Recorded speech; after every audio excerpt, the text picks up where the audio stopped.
সবাইকে ভূত কাহিনীর এপিসোড 9-এ স্বাগতম। তো সরাসরি চলে যাচ্ছি ঘটনায়, বড় হুজুরের ঘটনা এটা। তো এটা ইন্সপায়ার্ড বাই অদ্ভুতরে। তো শুরু করি ঘটনাটা। তো এই একজন বড় হুজুর ছিলেন, ওনার নাম আলী আকবর হুজুর। তো ওনাকে সবাই বড় হুজুর ডাকতেন। উনি একটা মাদ্রাসা পরিচালনা করতেন, খুব বড় একটা মাদ্রাসা। তো ওইখানে অনেক শিক্ষার্থীরা পড়তো। তো এইখানে শুধু মানুষই পড়তো না, এখানে জিনরাও আসতো। জিনরাও আসলে ওনার কাছে শিখতেন, শেখার জন্য আসতেন, পড়াশোনা করার জন্য আসতেন। তো এটা অনেকেই জানতো আর উনি চিনতেন, ওনার সাথে সবারই কথাবার্তা হইতো। তো তো ভালো কথা, এটা ওপেন সিক্রেট, সবাই জানে ওই গ্রামের। আর ওনার একটা বড় বৈশিষ্ট্য হচ্ছে এই 10 গ্রামের মধ্যে, ওনার আশেপাশে 10 গ্রামের মধ্যে উনি হচ্ছে সবচেয়ে বড় রাখি, সবচেয়ে বড় রোকাইয়ার কাজ করেন। যদি কোনো জিনের আসর হয় বা জিন ঘটিত কোনো ব্যাপার হয়, সবচেয়ে বেশি পরিমাণে এই অদ্ভুতুরে কাজগুলা, প্যারানর্মাল অ্যাক্টিভিটিসগুলো উনি আসলে এই চিকিৎসাটা করে থাকেন। এবং ওনার চিকিৎসা হচ্ছে সবচেয়ে বেস্ট অফ বেস্ট। এবং ওনার যারা এটা ছিলেন, শিক্ষার্থী ছিলেন, হ্যাঁ, ওনাকে সবাই ওস্তাদ ডাকে। তো এই শিক্ষার্থীরাও খুব ভালো রাখি হিসেবে রোকাইয়া করা শিখছে আর কি, বিভিন্ন জায়গায় রোকাইয়া করে। তো যাই হোক, তো একবার মানুষের সমস্যা নিয়ে নয়, একবার জিনের একটা সমস্যা নিয়ে জিনের এক গোত্র থেকে গোত্র প্রধান ওনার কাছে আসেন।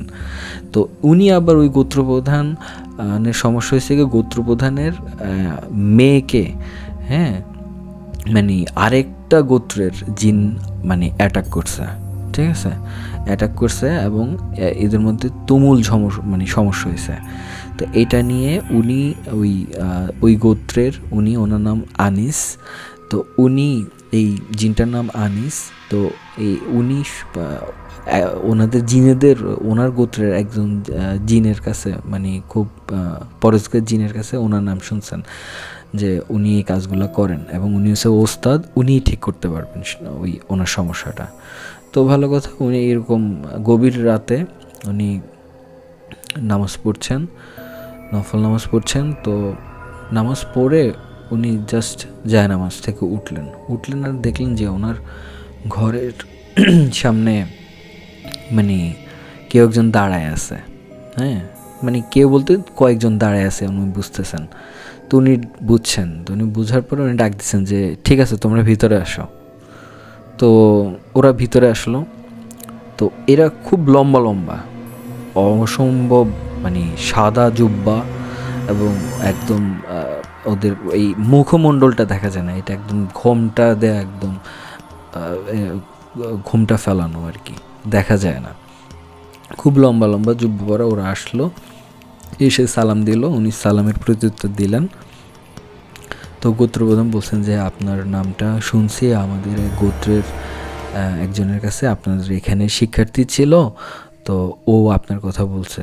তো হুজুর, আমি একটা ভীষণ বিপদে পড়ে আপনার কাছে আসছি যে আমাদের গোত্রের পাশের গোত্রর সাথে আমাদের সমস্যা হয়, সে জেরে আমার মেয়েকে ওরা আক্রমণ করে এবং আমার মেয়েকে অসুস্থ করে ফেলে জাদু করে। এখন আপনি কিছু একটা করেন এই ব্যাপারে। ওদেরকে হাজিরা করা যাচ্ছে না, ওরা কেউ সাড়া দিতেছে না, কোনো রেসপন্স নাই। তো উনি বললেন ঠিক আছে, আপনারা কোথায় থাকেন? আমরা পানির ভিতরে থাকি, আমরা আসলে পানির জিন। বলছে আচ্ছা ঠিক আছে, তো তাহলে আমি কিভাবে যাব? বলছে ওইটা নিয়ে কোনো টেনশন করার কোনো কিছু নাই, চিন্তা করার কোনো কিছু নেই বড় হুজুর। জাস্ট আপনি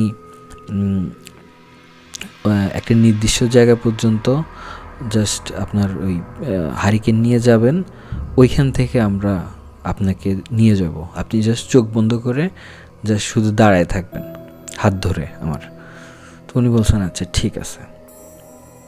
তো উনি কখনো আসলে বড় হুজুর কাউরে ফেরান না, কোনো মানুষ, ওনার ব্রতই হচ্ছে উনি এই ধরনের চিকিৎসাগুলো দেওয়া। এবং উনি অনেক সাকসেস রেট ওনার অনেক বেশি, এবং ওনার এটাই হচ্ছে ওনার ধ্যান জ্ঞান।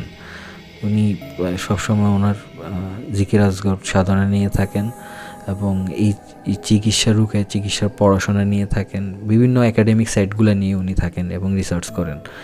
তো উনি কোনো জিনেদেরকেও ফেরান না, উনি কোনো মানুষদেরকেও কাউকে ফেরান না, এবং খুব সুন্দর মতো উনি ওনার মাদ্রাসাটা পরিচালনা করেন। তো এখানে উনি চান যেন এখানের প্রতিটা স্টুডেন্ট যেন পরোপকারী হয় এবং ভালো মানুষ হিসেবে গড়ে ওঠে এবং যথেষ্ট পরিমাণে হেল্পফুল মাইন্ড হিসেবে যেন বের হয়। তো এটা একটা ব্রতী। তো উনি জিজ্ঞেস করছেন, তো তোমরা আমার এইখান থেকে নিয়ে যেতে পারবে না? বলছে না, আমাদের এখানে আমাদের আপনার গণ্ডির আশেপাশে, এই মাদ্রাসার আশেপাশে, মসজিদের আশেপাশে আমাদের যে ক্ষমতাটা, জাদুটা, এটা আমরা নিজেরা মানে এটা করতে পারবো, সঞ্চালন করতে পারবো, আমরা নিজেরা করতে পারবো, কিন্তু আরেকজনের নিয়ে যেতে পারবো না। এটার জন্য এই গণ্ডিটার বাইর হইতে হবে। আচ্ছা ঠিক আছে। তো উনি হেঁটে হেঁটে যান লণ্ঠন নিয়ে। ওনার আগে আগে আগে আগে 10 হাত আগে, 20 হাত আগে ওরা 3 জন হেঁটে হেঁটে যায়। হেঁটে হেঁটে যায় কি, ভেসে ভেসে যায়, উনি দেখতেছেন। তো ওনার তো এগুলো অভ্যস্ত উনি। তো উনি হাঁটতেছেন। তো হেঁটে হেঁটে একটা দিঘির পাড়ে, সামনে দিঘির পাড়ে গেলেন। দিঘির পাড়ে গিয়ে তো ওইখানে দাঁড়ালেন। বলছে যে হুজুর আপনি এখানে দাঁড়ান। তো উনি দাঁড়ায় গেলেন। দাঁড়ায় যাওয়ার পরে তারপর ওনারা বললেন যে ঠিক আছে, আপনি আপনার এই লণ্ঠনটা এখানে রেখে যান কমায়, আর আপনি আমাদের পাড়ে চলে আসেন। তো উনি ওইখানে ওনার লণ্ঠনটা ওইখানে রেখে, কমায় রেখে, ছাতা টাতা রেখে টেকে উনি চলে যান। তখন আবার বর্ষাকাল ছিল, টিপ টিপ বৃষ্টি পড়তেছিল। তো উনি ওই গাছের নিচে, একটা গাছের নিচে লণ্ঠনটা আর ওনার ছাতাটা রেখে ওই জিনদের কাছে চলে যায়। তো ওনাকে তো তখন বলছে যে হুজুর আপনার ডান হাতটা বাড়ান। তো উনি ডান হাতটা বাড়াইলেন।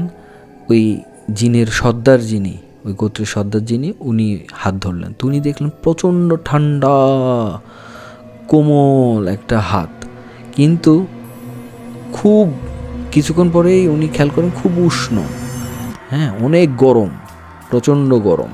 প্রথমে ঠান্ডা লাগছে, কিন্তু এরপরে দেখা যায় প্রচণ্ড আসলে গরমও, আসলে ঠান্ডা না, এটা অনেক বেশি উষ্ণ। তো উনি ধরে রাখেন এবং চোখ বন্ধ করেন। ওনার চোখ বন্ধ করতে বলা হয় যে হুজুর আপনি এবার চোখ বন্ধ করেন, আপনার চোখ খুলতে যখন বলা হবে আপনি তখনই চোখ খুলবেন, এর আগে খুলবেন না। তো উনি চোখ বন্ধ করলেন। এরপরে ওরা ওনারে নিয়ে সাথে সাথে অদৃশ্য হয়ে যায়, হ্যাঁ আলোক ঝলকের মতো অদৃশ্য হয়ে যায়। তো এরপরে ওরা কিছুক্ষণের মধ্যে ওদের যে পানির নিচে যে জায়গা, ওনাদের যে পানির জিন পানি যেখানে থাকে সেখানে চলে যায়। তো উনি দেখেন, ওনার চোখ খুলতে বলে উনি দেখেন যে একটা বাবল, অনেক বড় একটা বাবল ওনাদেরকে ঘিরে আছে, ওনারা ওইটার ভিতরে আছেন, পানি লাগতেছে না।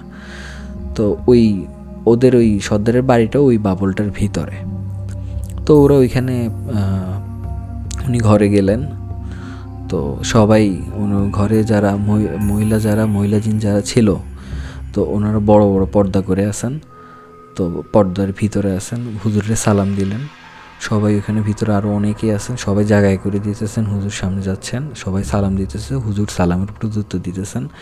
ঘরে ঢুকলেন, অনেক মানুষ। তো উনি বললেন যে এখান থেকে শুধু পরিবারের মানুষ ছাড়া অন্য যারা জিন আছেন আপনারা দয়া করে বাইরে চলে যান। তো অন্যান্য যারা জিন আছে ওরা বাইরে চলে আসে, আর শুধু পরিবারে ওই সর্দার থাকে, আর ওনার ওয়াইফ থাকে, আর ওনার মেয়ে থাকে। তো উনি ওনার ওই মেয়েকে দেখলেন যে ওই মেয়েটা খুব কোমল একটা মেয়ের রূপ নিল আর কি, জিনটা অরিজিনাল রূপটা নেয় নাই। তো ও এরকম শোয়া অবস্থায় আছে এবং খুব চোখ মেলতে পারতেছে না, খুবই অসুস্থ এমন। তো উনি বললেন যে কি হয়েছে? তো ওই মেয়েটা বলল যে আমি এভাবে আমাদের বাগানের এখানে আমি হাঁটছিলাম, হঠাৎ করে এরকম 5-6টা কোন ওই দিকের জিন এসে, অন্য গোত্রের জিন এসে আমাকে মারে এবং আমাকে জাদু করে, এবং আমি তাৎক্ষণিক আমার জ্ঞান হারাই, আমি অজ্ঞান হয়ে যাই। তো পরে ওরে উদ্ধার করে ওই জিনদের ওর বাড়িতে নিয়ে আসে আর কি। তো ও বলছে যে এই ব্যাপার। তো উনি এবার সর্দারে বলছেন যে আপনার আসলে ঘটনা কী কারণে এটা হয়েছিল? আপনি তো বলছেন যে ঝামেলা হয়েছে। বলছে আমাদের ওই এদিকের জিনদের সাথে ওই দিকের জিনদের বনিবনা হয় না, বনিবনা হয় না। এই বনিবনা না নীতির বনিবনা না হওয়ার কারণে এই ঘটনাটা ঘটে। ওরা অনেক ওরা খারাপ বেশি, ওরা আসলে শুধু যুদ্ধ করতে চায় এবং শুধু মারামারি কাটাকাটির মধ্যে আছে এবং খুব ডিস্টার্ব করে মানুষদেরকেও, এবং সবাইরই ডিস্টার্ব করে, আমাদেরকেও অনেক ডিস্টার্ব করে। তো তো কী করছেন? তো করছে হচ্ছে যে ওই ওনাদের সর্দারের ছেলেরে আমাদের এখানে নিয়ে আসছি, নিয়ে ওরে এখানে জাদু দিয়ে বেঁধে রাখছি। এখন হচ্ছে এই ঘটনার কারণে। তারপর বড় হুজুর বলতে, তো ঘটনা তো আপনি ঘটায় রাখছেন, আপনি ওনাদের ওই গোত্রের জিনরে ধরে এখানে বেঁধে রাখছেন, ওদের আরও সর্দারের ছেলে, ছোট ছেলে, তো ওনারা তো আপনারা আক্রমণ করবেই। হুজুর ভুল তো করে ফেলছে, এখন কিছু একটা করেন, আপনারও নিয়ে আসছি। আমি বুঝছি আমার ভুল হয়েছে, কিন্তু এখন তো কোনো কিছু করা যাচ্ছে না, আমার মেয়ে তো মারা যায়। তো বলছে আচ্ছা ঠিক আছে, আমি দেখি। তো হুজুর করলেন কি, রোকাইয়ার কিছু কাজ করলেন।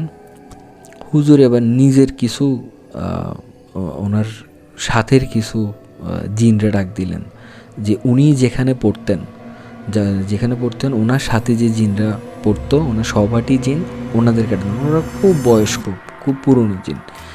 তো ওনারা খুবই সাধক জিন। ওনারা এরকম হঠাৎ কেউ বললে আসে না, কেউ ডাক দিলেও যায় না, ওরা এমনিই সময় পায় না। তো যেহেতু উনি ক্লাসমেট, সহপাঠী, ওনার ডাকে ওরা আসলেন। তো উনি বললেন, সব কাহিনী খুলে বললেন, জিনদের এই ঘটনা ঘটলো, এই ঘটনা ঘটলো। তো উনি বললেন যে ওদেরকে খুলে বললেন। তো ওরা বলছে ঠিক আছে, আমরা ওদের সাথে যাই, আমরা কথা বলি। তো ওরা চলে যায়। তো ওদের ওই যে সর্দারকে ডাইরেক্ট নিয়ে আসলো। তো সর্দার এবার বলল যে ঠিক আছে, ওরা আমাদের আপনি কি জানেন বড় হুজুর ওরা কী করছে? সবই জানি, তোমার ছেলেরে নিয়ে আসছে, এই ব্যাপার, পরে তোমরা আক্রমণ করছো, দোষ তোমাদের না, দোষ হচ্ছে অ্যাকচুয়ালি ওদের। আর তোমরা ডিস্টার্ব কমায় দাও, ঠিক আছে? এদের জায়গায় এরা থাকবে, তোমাদের জায়গায় তোমরা থাকবা, এই প্রতিশ্রুতিতে আসো। তো ওরা ওই শান্তি চুক্তির মতো করে গেলেন। তো পরে ওই অন্য গোত্রের সর্দার উনি ওনার ছেলের নিয়ে চলে গেলেন, আর এই মেয়েটার জাদুটা কেটে দিয়ে চলে গেলেন। তো আর ওই যারা বড় হুজুরের সহপাঠী, ওনারা খুব সুন্দর মতো উনি সব রুকা টুকা করে একদম ভালো মতো জাদু টাদু যা আছে সব কেটে ওই মেয়েটাকে সুস্থ অবস্থায় রেখে তারপর অনেকক্ষণ পরে বললেন যে এবার আপনারা সবাই ভিতরে আসতে পারেন। তো সবাই এবার ভিতরে আসলো, অন্যান্যরা। তো এবার উনি বলছে যে আমার কাজ শেষ, আমাকে এবার পোষায় দেন। তো এবার ওই সর্দার তো খুব খুশি। উনি বলছেন যে একটা মাটির ঘড়ি দিছেন, ঘড়ি বলতে ভিতরে সব মোহর। তো বড় হুজুরে দিছেন। বড় হুজুর এবার বলতেছে যে এগুলো আমার কোনো কিছু প্রয়োজন নাই, আমার কোনো কিছুরই দেওয়ার প্রয়োজন নাই, কোনো কিছুই দরকার না আমাকে দেওয়ার। আমি জাস্ট আপনাদের একটা উপকারে আসছি, আপনারা এতটুকু পর্যন্ত মনে রাখলেই হবে, এইটাই। আর আপনার জন্য দোয়া রইল, আপনারা আমার জন্য দোয়া করবেন।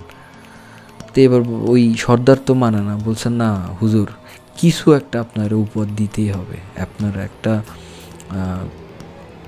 দক্ষিণার বিষয় তো অবশ্যই আছে। হ্যাঁ, তো ভালো কথা। তো বলছে আপনার কিছু একটা আমরা আমি খুশি হয়ে দিব, ঠিক আছে? তো তো করলো কি, ওই জিনটা, ওই সর্দারটা ওর জায়নামাজটা ওনারে দিলেন। ওর অনেকগুলো জায়নামাজ, এখান থেকে একটা জায়নামাজ দিয়ে দিলেন। তো বলছে হুজুর আপনি যখনই এই জায়নামাজে বসে আমারে ডাক দিবে, তখনই আপনার কাছে হাজির হব, আমি যেখানেই থাকি না কেন, যে কোনো টাইমে হোক, আমি হাজির হব, এটা নিয়ে যান, যদি কখনো আপনার কোনো সাহায্যে লাগে ডাক দিবেন। তো হুজুর খুবই খুশি হন, এটা এতটুকু উদারতা দেখে খুবই খুশি হন, এবং এত সম্মান দেখানোর কারণে হুজুর খুবই খুশি হন। হুজুর বলছে ঠিক আছে, আমি এটা নিলাম। তো হুজুরা ওই আগের মতো বলছে হাত বাড়ান, হাত বাড়াইলো, হুজুর হাত ধরলো। তো সেই উষ্ণ অনুভূতি, চোখ বন্ধ করলেন, দেন ওনারে ওই পারে রেখে দিলেন। রেখে দেওয়ার সময় তখন বলছে যে আপনার জন্য আর কি করতে পারি, আমরা খুবই ইচ্ছা, আপনি যেহেতু কোনো কিছুই নেন নাই, আপনাদের ওই মাদ্রাসাতে আমরা সপ্তাহে একবার আমরা খানা দিব, ঠিক আছে, আমরা খাওয়া পাকায় টাকায় দিয়ে দিব, এই জায়গায় রেখে দিব, আপনারা জাস্ট ওই ডেকগুলো নিয়ে যাবেন। তো উনি বলছেন না এগুলোর কোনো দরকার নাই। তো ওরা খুব ইনসিস্ট করলো এবং মানে অনেক ভালোভাবে বললো আর কি, কনভিন্স করার চেষ্টা করলো, ইনসিস্ট করলো। তো হুজুর দেখছে যে এদের কথা মানে আসলে শুনতে হবে, নাহলে এরা জ্বালাবে অনেক। তো বলছে ঠিক আছে, তোমরা সপ্তাহে একটা দিন খানা দিও, যদি তোমাদের ভালো লাগে ঠিক আছে। ওই মাদ্রাসার যারা আছে তারা অনেকে এতিম আছে, ওরা দোয়া করবে তোমাদের জন্য, ঠিক আছে, এটা যদি তোমরা ভালো মনে করো, তোমাদের যদি ভালো লাগে তোমরা এটা করতে পারো, সমস্যা নেই, ঠিক আছে। এবার আমারে ছেড়ে দাও, আমি চলে যাই, আমি খুবই ক্লান্ত, আমার আবার ফজরের টাইমে আমার উঠে যেতে হবে। তো তো জিনরা বললো ঠিক আছে, সালাম দিয়ে ওরা চলে গেল। উনিও দেখলেন ওই ওনার লণ্ঠন এবং ছাতি ওটা ওইখানেই আছে। এরপর উনি ঘড়ি দেখলেন যে মাত্র মানে কত 15 মিনিটেরও কম সময় লাগছে। আর ওনার কাছে মনে হয়েছে এটা 2-3 থেকে 5-6 ঘন্টার একটা ব্যাপার হয়েছে, এরকম মনে হয়েছে। মানে সময়টা অনেক স্লো হয়ে গেছিলো আর কি। তো এটার কারণও আছে, এটা হয়তো আলাদা একটা ডাইমেনশানে যাওয়ার কারণে, কারণ ওদের ডাইমেনশান আর আমাদের ডাইমেনশান তো এক না। তো আমরা ভিন্ন ডাইমেনশানে থাকি, ওরা আমাদের ডাইমেনশানে আসতে পারে, আমরা ওদের ডাইমেনশানে যেতে পারি না। ওদের ডাইমেনশানটা 3rd ডাইমেনশানেরও উপরে, কত উপরে তা আমরা জানি না, বা প্যারালাল ইউনিভার্স সম্বন্ধে তো অনেক কিছুই বলা হয়। তো যাই হোক, তো এই হচ্ছে ব্যাপার। তো দেখা যায় যে প্রতি সপ্তাহের একটা দিনে, নির্দিষ্ট একটা দিনে এই দিঘির উপরে উনি বলে দিয়েছেন যে এই নির্দেশ দিয়ে দিয়েছেন যে এই দিঘির এই সপ্তাহে এই নির্দিষ্ট দিন দিঘির এখানে এই জিনিস থাকবে, তোমরা নিশ্চুপ এগুলো নিয়ে আসবা এবং কাউরে কোনো কিছু বলার দরকার নেই। তো ভালো কথা। তো ওই নির্দিষ্ট সময়ে ওরা জিনরা রান্না করে পাতিলগুলো দিয়ে দেয়, আর মাদ্রাসা থেকে মানুষরা এসে নিয়ে যায়, মাদ্রাসার হুজুররা এসে নিয়ে যায় এবং পোলা পাইনটা দেয়। তো পোলা পাইন আবার করলো কি, এখানে একটা টুইস্ট আছে, মজার বিষয়। তো পোলা পাইন এই সপ্তাহে প্রতিদিনই এক ধরনের খাওয়া খায় এবং একদিন ভিন্ন স্বাদের খাওয়া খায়। অদ্ভুত এক টেস্ট সব কিছু, এবং খুব ভালো ভালো রান্না, কোরমা, পোলাও, মিষ্টি, দই, সব ধরনের এই ধরনের দারুণ দারুণ জিনিসগুলো, মুখরোচক জিনিসগুলো জিনরা বানায় পাঠায়। ওরা খেয়ে তো খুবই খুশি, এবং এটা আস্তে আস্তে মানুষের কানে পৌঁছায় যায়। এবার মানুষরাও ওই সময় এসে, ওই দিন এসে ওই খাওয়ার জন্য বসে যায়। এখন মানুষদেরকেও খাওয়াইতে হয়। এভাবে অনেক মানুষ হয়ে গেছে। লাস্টে বড় হুজুর দেখলেন না এটা তো অনেক ঝামেলা, এটা অনেক ঝামেলা হইতেছে, এটা এভাবে করা যাবে না, এটা তাৎক্ষণিক ওদেরকে ডাকতে হবে। তো উনি ওই সর্দারের দেওয়া জায়নামাজে উনি বসলেন। বসার পরে উনি ওই ডাক দিলেন, যেভাবে পদ্ধতি বলে দিচ্ছে ওইসব পদ্ধতি ফলো করে ওরে ডাক দিলেন। তো ও আসলো। ও আসার পর বললো যে দেখো, তোমরা এতদিন পর্যন্ত খাওয়া পাঠাইছো, আমরা খুবই খুশি, আমি ব্যক্তিগতভাবে খুবই খুশি, কিন্তু এখন এটা মানুষের কানে পৌঁছায় গেছে, এই ব্যাপারটা উপদ্রবে দাঁড়ায় গেছে, এটা আমি সামাল দিতে পারবো না, এতে বিশৃঙ্খলা হবে এবং তোমাদের সাথে আমাদের যে একটা বন্ধন সেটাও নষ্ট হবে, এবং তোমাদের সাথে আমাদের যে ডাইমেনশানের যে আলাদা একটা বিষয়, এটা প্রাকৃতিকগত বিষয়টা নষ্ট হবে এবং বিশৃঙ্খলতার তৈরি হবে। আমি চাই না এটা আরও মানুষ জানাজানি হোক। এই গুপ্ত জিনিস গুপ্ত থাকাটাই ভালো। তোমরা এটা দিও না, তোমরা আর কোনো খাবার পাঠাও না, তোমাদের যত ডেকগুলো আছে এগুলো তোমরা নিয়ে যাও। তো ওরা সর্দার বললো ঠিক আছে যে বড় হুজুর আপনি যেটা বলবেন ওইটাই, আপনি যেহেতু এটা বলছেন যে খাওয়ার আর না দেওয়ার জন্যে, ঠিক আছে আমরা আর কোনো খাবার দিব না, এই বিষয়। তো বলছে আমরা তো এইভাবে নিয়ে যেতে পারবো না, আপনারা ওই দিঘির ওইখানে যে এই ডেকগুলো ডুবাই দিবেন, ডুবাই দিলে এগুলো জাস্ট চলে যাবে। তো এরপরে উনি চলে যান, হুজুরে সালাম জানায়, সালামের প্রত্যুত্তর দেয়। আর উনিও যাওয়ার সময় বলে গেছেন যে হুজুর আর কখনো যদি কোনো দরকার হয় অবশ্যই আপনি আমারে ডাকবেন, আমি আপনার হেল্প করার জন্য আমি অলওয়েজ আমি একদম আছি। তো হুজুর বললেন ঠিক আছে। তো সালাম বিনিময় করে তো ওনারা চলে যান এবং ওই হুজুর বড় হুজুর উনি নির্দেশনা দিয়ে যান যে এই যত ড্যাগ ডেকচি আছে চীনেদের এগুলো যায় তোমরা দিঘিতে ভাসায় আসো। তো ভাসায় আসছে এরকম গ্রামের মানুষ শুনছে ড্যাগ ডেকচিগুলো ভাসেছে, অনেকে আসছে ওই দিঘিতে খোঁজাখুঁজি করছে, কিন্তু কিচ্ছু পায় নাই, কোনো কিছুই নেই। তো এই হচ্ছে আসলে মূল কাহিনীটা আর কি। তো যদি কাহিনীটা যদি ভালো লাগে অবশ্যই সাবস্ক্রাইব করবেন চ্যানেলটি এবং ফেসবুক পেজটি ফলো করবেন এবং সবার মাঝে ছড়িয়ে দিবেন, শেয়ার করবেন। আমরা এতটুকু আশা করতে পারি। এবং কী ধরনের আসলে গল্প বা কী ধরনের লেজেন্ড বা কী ধরনের কাহিনী শুনতে চান দয়া করে কমেন্টস বক্সে বলবেন। আমরা ওইভাবে স্টোরিগুলো প্রোভাইড করতে পারবো এবং আমরা নিজেরাও খুব উৎসাহিত বোধ করব। তো সবাইকে অসংখ্য ধন্যবাদ। Thank you so much.